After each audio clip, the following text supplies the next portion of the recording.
இந்த இந்த நிதிநிலை அறிக்கையில் நீங்கள் பார்த்தீங்கன்னா தனிநபருக்கு புதிய பாரம் எதுவும் செலுத்துவதில்லை. எல்லாருக்கும் எக்ஸம்ஷன் லிமிட் அதிகமாக தான் படுத்திருக்கிறாங்களோ, யாருக்கும் நீங்கள் இதுக்காக நீங்கள் இந்த விவசாய கடனுக்காக எக்ஸ்ட்ரா டேக்ஸ் கட்டுங்கன்னு யாரும் சொல்லலை.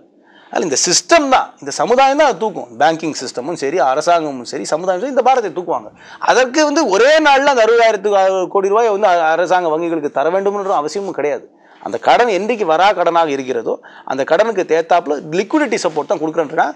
அதை எப்படி ஸ்பெசிஃபிக்காக பண்ண போகிறோம் அப்படின்றத பாராளுமன்றத்தில் அரசாங்கம் சமர்ப்பிக்கும். அதனால் இது எந்த ஒரு தனி நபருக்கு இப்போ போட்டிருக்காங்க, ஏதாவது ஒரு செஸ் தான் போட்டிருக்காங்களா? விவசாய கடனை ரத்து செய்ததற்காக 1% செஸ் அந்த மாதிரி எதுவும் போடலையா? அதனால் பாரம்ன்ற போது overall burden will be carried by the government, the society and the people தான். எதுவாக இருந்தாலும் அப்படி தானே. நாளைக்கு ராணுவத்துக்கு பணம் கொடுக்குறோம், அந்த பாரம் யாருக்கு இருக்குது? ராணுவத்துக்கு இப்போ 10% கூட்டியிருக்கோம், ஒதுக்கீடு 10% கூட்டியிருக்காங்க ராணுவத்துக்கு. அந்த பாரத்தை யார் தூக்குறா? நீங்களும் நான் தனிப்பட்ட முறையில் தூக்குறோம், சமுதாயம் தான் தூக்குது, நமது அரசாங்கம் தானே தூக்குது, நமது அரசாங்கம் தான் தூக்குது. அதனால் அந்த மாதிரி தான் இதையும் பார்க்கணும் மொழியே. இது எப்படி பண்ணுறாங்க அப்படி பண்ணுறாங்க பிரித்து பார்க்கக்கூடாது. சரி, மறுபடியும் விவசாயிகளுக்கு கடன் என்று வங்கிகள்கிட்ட போனால் தேசிய வங்கிகள் தருமா? கண்டிப்பாக. அதுதான் மிக தெளிவாக சொல்லியிருக்காங்களே, ஜூன் 30க்குள்ள அவன் மறுபடியும் பயிர் செய்ய கண்டிப்பாக தருவார்கள். அதான் சொல்லியிருக்காங்க, இந்த loan will be written off and new loans will be given to agriculture. விவசாயம் வளராமல் இந்த நாடு முன்னேறவே முடியாது. அதை முழுமையாக உணர்ந்த அரசாங்கம் தான் இப்போ இருக்கும் காங்கிரஸ் தலைமையில் இருக்கும் அரசாங்கம். அதை முழுமையாக உணர்ந்த அரசாங்கம்.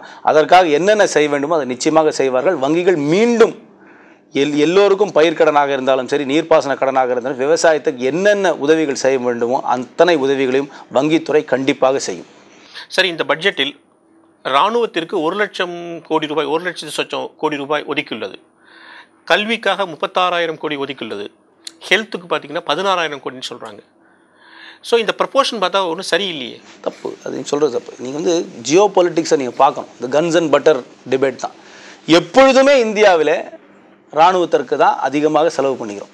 இது இந்த அரசாங்கம் மட்டும் முதலாக பண்ணுறாங்க, முன்னாடி அரசாங்கம் அப்படி பண்ணலன்னு நீங்கள் சொல்ல முடியாது. நீங்கள் ஒரு வருஷம் பட்ஜெட் எடுத்து பாருங்கள், எல்லா வருஷத்துலையுமே நம்மளுடைய டிஃபென்ஸ் ஸ்பெண்டிங் இஸ் ஹை. இல்லை, ஒரு தவறு இன்னொரு தவறுக்கு நியாயமாகி விடாது. அப்படி ஆனால் நம்ம இருக்கிற சூழ்நிலை எப்படி இராணுவத்திற்கு இவ்வளோ செலவு பண்ணாமல் இருக்க முடியாது. நமக்கு அண்டை நாடுகளில் இருக்கிற ஜியோ பொலிட்டிக்கல் முதல்ல செய்த அரசாங்கங்கள் தவறு செய்யுதுன்னு அது நான் தவறுன்னு அப்படி சொல்ல, நான் அது தவறுனே சொல்லலையே. அவங்க செஞ்சது தவறுன்னு நான் சொல்ல, நீங்கள் தான் தவறுன்னு நினைக்கிறீங்க. நான் அவங்க செலவு பண்ண இராணுவத்துக்கு செலவு பண்ணது கொஞ்சம் படிப்படியாக குறைக்க வேண்டும். அதற்காக நீங்கள் விவாதம் நடத்துங்கள், பொதுமக்களிடம் கருத்து கேளுங்கள், அரசியல் மேடையிலே அந்த விவாதம் நடக்கட்டும். இராணுவத்திற்கு இதை குறைக்க வேண்டும் என்று அரசியல் கட்சிகள் மேடையில் பேசட்டும். இராணுவத்திற்கு இவ்வளவு செலவு பண்ணக்கூடாது என்று சொல்லட்டும். இராணுவ வீரர்களின் எண்ணிக்கையை குறைக்க வேண்டும் என்று ஏதாவது ஒரு அரசியல் கட்சி அந்த கருத்தை முன்வைக்கட்டும். அந்த விவாதத்தில் நாங்களும் பங்கேற்கிறோம், எங்கள் கருத்தை கூறுகிறோம். முடிவில் அந்த விவாதத்தில் என்ன முடிவு வருதோ அதுபடி செயல்படுவோம் என்று நாங்கள் தயாராக இருக்கிறோம். காங்கிரஸ் கட்சியை பொறுத்து அதுக்கு தயாராக இருக்கிறோம்.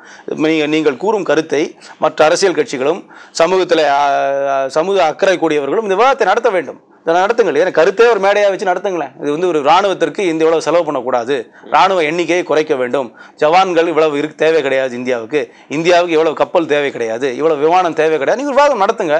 அதுக்கு நாங்கள் மாற்று எதிர் விவாதம் நான் எடுத்து வைக்கிறேன், எடுத்து விவாதம் நடத்துவோம். அது நம்ம 2 பேர் மட்டும் முடிவு பண்ணுவாங்க. விவாதம் பெரிய அளவில் நடத்துகிறோம். குமுதத்திலே நீங்கள் நடத்துங்களேன். இராணுவத்துக்கு இவ்வளவு செலவு வேண்டாம், நீங்கள் விவாதம் நடத்துங்களேன். நம்ம ட்ரூப்ஸை பார்டர்லேருந்து எடுத்துடலாம் அப்படின்னு நீங்கள் விவாதம் நடத்துங்களேன். நீங்கள் இல்லை அப்படி ஒரேடியாக நான் அப்படி சொல்ல அப்படி இல்லை, குறைக்க நீங்கள் விவாதம் நடத்துங்களேன்ற.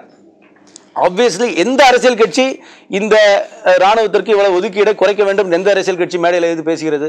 எந்த அரசியல் கட்சி அதை முன்வைத்து பிரச்சாரம் செய்ய தயாராக இருக்கிறது? நீங்கள் கூறுங்கள். எந்த அரசியல் கட்சி? பாரதிய ஜனதா தயாராக இருக்கிறதா? இல்லை அண்ணா திராவிட முன்னேற்ற கழகம் தயாராக இருக்கிறதா? சிவசேனா தயாராக இருக்கிறதா? இராணுவத்திற்கு செலவை குறைத்து இராணுவத்துக்கு ஒதுக்கீடு செய்வதை குறைக்க வேண்டும் என்று எந்த அரசியல் கட்சி எந்த மேடையில் எப்பொழுது கருத்து கூறியிருக்கிறார்கள் என்று கூறுங்கள். கம்யூனிஸ்டுகள் சொல்கிறார்கள். அது கம்யூனிஸ்டுகள் அவர்கள் அவர்களுடைய சித்தாந்தமும் இன்னைக்கு இருக்கிற ஜியோ பொலிட்டிக்கல் சித்தாந்தமும் நிறைய வேறுபாடு உண்டு. கம்யூனிஸ்டுகள் சொல்வார், கம்யூனிஸ்டுகள் அருணாச்சல் பிரதேசத்தை சைனா தங்களுடைய தேசம் என்று கூறுவதற்கு கூட எதிர்ப்பு ஒரு விகரசா சொல்வதில் கிடையாது.